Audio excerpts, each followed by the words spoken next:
Quero saudar minhas companheiras e companheiros que estão aqui, parentes e parentes. Então, eu queria fazer uma pergunta para vocês. Quem conseguiu dormir bem hoje? Quem conseguiu dormir tranquilo? Na minha casa, eu não consegui dormir. Entrou a fumaça pelas frestas, entrou no meu quarto, mesmo com ar-condicionado. Fiquei preocupado com meus animais, né, com meus bichos, e não consegui dormir. Isso é algo inédito aqui. Eu sou de Parintins, eu sou uma jornalista do Baixo Amazonas, eu sou amazonense, moro em Manaus há quase 30 anos. Em novembro, já éramos para nós estarmos saudando as primeiras chuvas do período chuvoso. Já era para a gente estar começando nosso famoso inverno amazônico, como a gente chama aqui. E, no entanto, nós estamos aqui com essa fumaça, que é algo muito impressionante. Para vocês talvez também seja, mas para a gente também é. É algo sem precedente. E hoje de manhã eu fui tentar descobrir, né, qual é a origem dessa fumaça. E o detalhe, essa fumaça não é de agora, não era essa semana, não é do mês passado, desde agosto, mais ou menos. Desde julho, quando começa o período do fogo, e chega aqui à nossa região. E um amigo meu falou uma coisa muito interessante. Ele disse assim: Laíse, sabe aquela fumaça no sul do Amazonas, que a gente faz tantas matérias sobre isso, o sul do Amazonas, o arco do desmatamento, ali perto do Pará, perto do Acre, Rondônia? Não é mais só lá. Já está aqui nessa parte central. Os mapas de desmatamento e queimada precisam ser atualizados, urgente. Porque aqui na nossa região, perto de Manaus, também tem desmatamento. A fumaça que afetou aqui em Manaus, no mês de outubro, mais ou menos, não lembro bem, se alguém pode me ajudar aqui, era da Amazônia Central, aqui nessa parte de Manaus, já municípios como Careiro, Altazes, já é na Foz do Madeira, onde inclusive tem muitos presença de garimpo nessa região. Como jornalista de quase 30 anos, o jornalismo me ajudou a mudar a minha percepção da minha profissão. E no jornalismo eu também busquei um propósito, que foi um propósito de fazer um jornalismo transformador, que é algo tão utópico muitas vezes, né? Mas, na verdade, é esse o jornalismo que a gente faz. E na prática do jornalismo, sobretudo nos últimos 20 ou 18 anos, eu também resgatei a minha própria identidade, meu próprio pertencimento, minha própria origem étnica. Mas eu reencontrei aqui o Bush Matias, ele disse: Laíse, eu te conheço desde quando era pequeno. Bom, eu acho que eu faço reportagem sobre Vale do Javari, que recentemente poucas pessoas ouviram falar, desde 2005. E em 2005 eu já fazia matéria também sobre aquela grande seca que teve. E aquela seca de 2010 também. E eu quero dizer uma coisa para vocês, que foi a última grande seca que afetou aqui a bacia amazônica, nessa região central, né, da Amazônia Central. Que eu fiquei viajando como jornalista no entorno aqui de Manaus, nas comunidades ribeirinhas. Eu nunca senti um calor tão forte como eu senti em 2023. Nunca. Esse mesmo calor que vocês estão sentindo aqui, pessoas de fora, de outras regiões, de outros países, que vocês estão sentindo, nós também não tínhamos sentido. Isso é inédito para a gente. Então é algo que sufoca essa fumaça que a gente está aqui sentindo, né? Então, falando aqui da Amazônia Real, vou fazer um recorte. Em 2013, eu e a jornalista Cátia Brasil fundamos a Amazônia Real. A Amazônia Real é uma agência de jornalismo independente. Ela foi pioneira em jornalismo independente investigativo na Amazônia. E naquele momento, nós estávamos pensando o que a gente ia fazer como jornalista. A gente tinha vindo de grandes jornais onde a gente trabalhava. A Cátia Brasil vinha da Folha de São Paulo e eu vinha do Jornal A Crítica, onde nós tínhamos sido demitidas.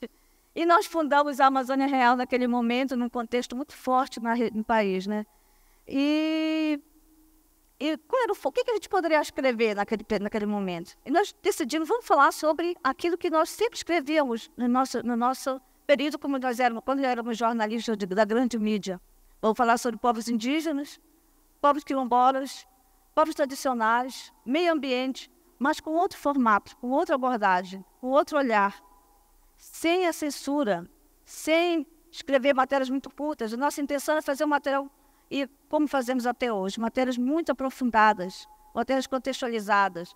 A Amazônia Real, nós viajamos para muitos lugares, a gente conhece tantos lugares aqui na Amazônia e realmente a gente corre alguns perigos, mas nós temos alguns protocolos de segurança. Por sermos da Amazônia, nós também nos preparamos para essa situação, né? Então, a Amazônia Real tem uma sede, que é aqui em Manaus. Nós temos um escritório, uma pequena redação. A gente tem equipe fixa aqui e uma equipe na Amazônia Legal. E eu gostaria que quem não conhece a Amazônia Real, que conhecesse, entrasse no site, olhasse as matérias que nós já produzimos matérias sobre Pouso Yanomami, Fogo do Urupu, Vale do Javari, quilombolas, grandes ameaças de garimpo, mineração. A gente, às vezes, tem que ter muita coragem para fazer isso, é verdade, mas esse é o nosso propósito. E o que mais que nós vamos fazer? É isso, alguém tem que fazer essas reportagens, esses trabalhos que a gente desenvolve. Mas, quando eu vim para cá, quando eu me propus, aceitei a falar aqui, eu já dei aqui um relato um pouco linear, né, com uma cronologia bonitinha, bem arrumada, mas eu pensei nos últimos dias, eu não posso deixar de falar sobre as alterações climáticas que a gente está passando. Não tem como deixar de falar disso, como já foi falado por outros colegas que falaram antes de mim. É impossível deixar de falar de seca extrema. Nós estamos com um combo, né? Nós estamos com uma seca extrema, uma estiagem severa, queimadas e fumaça. Alguém falou aqui do El Niño de 2015, passamos também. 2015, 2016, o famoso El Niño Godzilla. Tivemos El Niño em 2010. Esse ano ainda estamos sendo influenciados pelo El Niño e pelo aquecimento do Atlântico Norte. E também não está chovendo nada. E essa fumaça que está passando aqui, que muitas vezes as pessoas vai chover, vai melhorar. Não, não vai chover, não tem nem previsão de chuva. E se chover, vai ser aquela chuva que vai aliviar naquele momento e depois o bafo continua, né? Essa coisa horrível que deixa a gente doente, mal-humorado, estressado. E para quem vai continuar aqui, vai continuar sentindo. Quem vai embora vai se livrar desse ambiente, né? Então, eu não tenho como deixar de falar disso. Também fiz umas anotações aqui e não estou seguindo muito. Então, mas quando eu falo sobre isso, eu não gosto de falar só sobre isso. A gente não pode falar sobre desmatamento e sobre fumaça, sobre queimadas, de forma genérica, sem botar o dedo na ferida. Que, inclusive, na Amazônia Real é isso que nós fazemos, botar o dedo na ferida. Quem é que causa isso? Quem está causando isso? Quem são os incendiários da floresta? Quem é que está invadindo terra indígena, invadindo área pública, invadindo reserva extrativista, área de conservação? A gente precisa falar. São os pecuaristas, são os sojeiros, são os grileiros, os desmatadores. São essas pessoas que têm apoio de governo negacionista que está aqui, que nós estamos sendo governados por eles. Essa fumaça, essa queimada, está presente no Pará, numa parte do Amazonas. Por exemplo, essa fumaça que está hoje é de Parintins, inclusive da minha cidade, está todo o Rio Amazonas até Amazonas. Ele não é só no Pará, né? Como agora já está sendo falado, jogando um para o outro. É em toda a região. O Pará está tomado de fumaça por causa da queimada. Nós também estamos aqui. Então, não dá para falar sobre crise climática apenas como uma abstração, como um imperativo moral. A gente está aqui sofrendo. E inclusive, quando eu sempre costumo dizer que, como jornalistas, nós também, da Amazônia, a gente não está só retratando o que a gente está vendo, como muitas vezes as pessoas vêm para cá e voltam. A gente também sente, passa por isso. Nós também somos vítimas das violações de direitos que tem aqui, das violações territoriais. Então, a gente também está sofrendo, nós também somos violados. Então, é preciso explicar, dizer o que está acontecendo na nossa região e apontar. E qual é a origem disso? Quem é que causa isso? É muito óbvio, a Mayal falou isso no final. Não, é a economia neocolonizadora, é a economia que está aqui há séculos se reinventando, se atualizando, com exploração por mega empreendimentos, com pecuária, e que isso se repete, isso o tempo todo na Amazônia. Se vocês forem ler a história da Amazônia é um território em disputa há séculos. Inclusive, é até interessante como as pessoas não conhecem a história da Amazônia. A história da Amazônia, inclusive, é deslocada da história do Brasil. Seria interessante que vocês lessem a história da Amazônia também. São modelos de economia que se atualiza, se repete estão sempre ameaçando. E quem são as pessoas que mais sofrem, que são mais ameaçadas? São as pessoas em condições de vulnerabilidade social. São os indígenas, os ribeirinhos, as mulheres, os refugiados, as crianças, os jovens. São as pessoas que não são a causadora da crise climática. Quem é causador de crise climática são os ricos, os milionários, os donos do poder, que muitas vezes propõem projetos, modelos de combate à crise climática, que eu acho isso uma das coisas mais incoerentes do mundo, como fazem hoje a indústria de mineração, propondo debate sobre o combate à crise climática.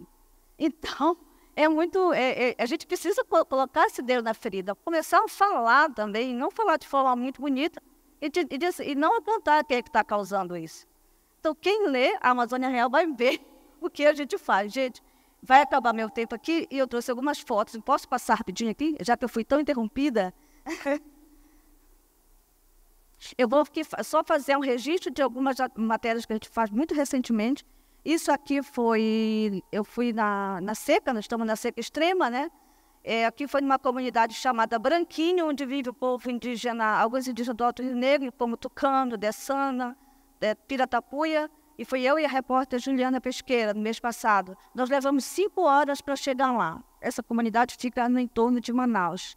Nós andamos 3 horas de barco, na verdade, numa canoa bem pequena, e mais 2 horas de caminhada. Eu sou essa que está aí atrás, a que está no final, né? E aqui somos nós tivemos que empurrar a canoa, porque o rio está tão baixo e a gente não conseguia navegar tranquilamente. Então foram 3 horas, eu e o fotógrafo, e mais só mulheres viajando. Isso é só para vocês terem uma ideia, vocês já viram muita seca, foto de seca, terra árida, né? Geralmente se tira muitas fotos de drone de cima e não vê muito como é embaixo, né? Então, quando eu falei que são comunidades ribeirinhas, comunidades vulneráveis que são mais afetadas pela crise climática, é isso. Essa comunidade não tem mais água potável, não tinha comida, o peixe, eu perguntei, e o peixe? Vocês não pescaram? Aí o menino, o indígena, acho que é do povo tucano, disse, não tem peixe, eles sumiram. Está quente a água, a gente não está comendo nada.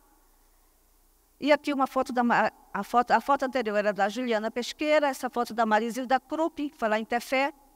Ela fez essa foto pro Greenpeace. Aí eu vou entrar na fumaça, que não precisa nem de foto, né? Está aqui na frente. Essa foto foi do Alberto César Araújo. Essa foto, essa outra que é minha, parece uma foto tão bonita, né? Daquele filme da Sandra Bullock, né? Que eu não esqueci o nome agora, assim, bem distópico, né? E essa é uma região onde, inclusive, é das gravuras rupestres que teve toda aquela repercussão.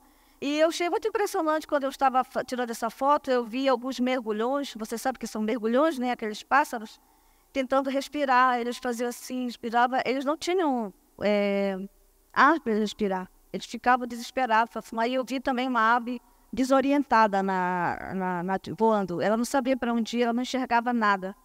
Então, a crise climática ainda tem esse problema, ela não afeta só nós, seres humanos, os não humanos também, né? E eu, na verdade, é de quem eu tenho mais pena. Eu gostaria de trazer isso aqui para vocês, muito interessante, para dar uma provocação para quem não é daqui, que esses pontos vermelhos, essa área vermelha que aparece, é de fumaça. É só fumaça que tem, que eu peguei do INPE. E reparem que essa fumaça está indo para o Sudeste. Essa fumaça não chegou no Sudeste há muito tempo. Para privilégio de vocês, a atmosfera, né, leva para a frente fria leva para cima lá para a altitude e a fumaça ninguém sente, mas ela está chegando lá. Eu sempre dou uma torcida, tomara que chegue igual como foi 19 de agosto de 2019, né? Talvez tenha uma grande repercussão. E aqui é uma foto final que eu estou apresentando, só para vocês terem uma ideia do nosso trabalho. Era eu, a nossa equipe, uma foto mais poética, não é uma foto muito representativa do nosso trabalho, da Amazônia Real. Essa foto foi tirada na terra indígena Vale do Javari, quando nós viajamos em março, eu e o fotógrafo Bruno Kelly, fizemos uma reportagem sobre os guerreiros da floresta que protegem aquela região do Médio Javari, que é fronteira com o Peru. E é uma história muito interessante de resistência, e é muito interessante que vocês saibam que resistência e o saber local e o saber tradicional, esse é o saber que vocês precisam dar atenção. É o saber local. Não é o saber da ciência ocidental. Não é a solução de mercado que visa lucro que vai te salvar a floresta. É o saber local, inclusive os intelectuais locais, pessoas que estudaram na academia. Conheçam, por exemplo, João Paulo Barreto, indígena tucano, doutor em antropologia, Ayala Colares, quilombola, lá da Universidade Federal do Pará. São essas pessoas que estão movimentando, que vão mudar as ações do que é preciso modificar aqui no nosso país e no nosso planeta. Sem isso, talvez eu esteja pessimista, mas eu só consigo ver colapso se não tiver uma alteração radical do que está acontecendo no nosso país e no nosso planeta. Obrigada.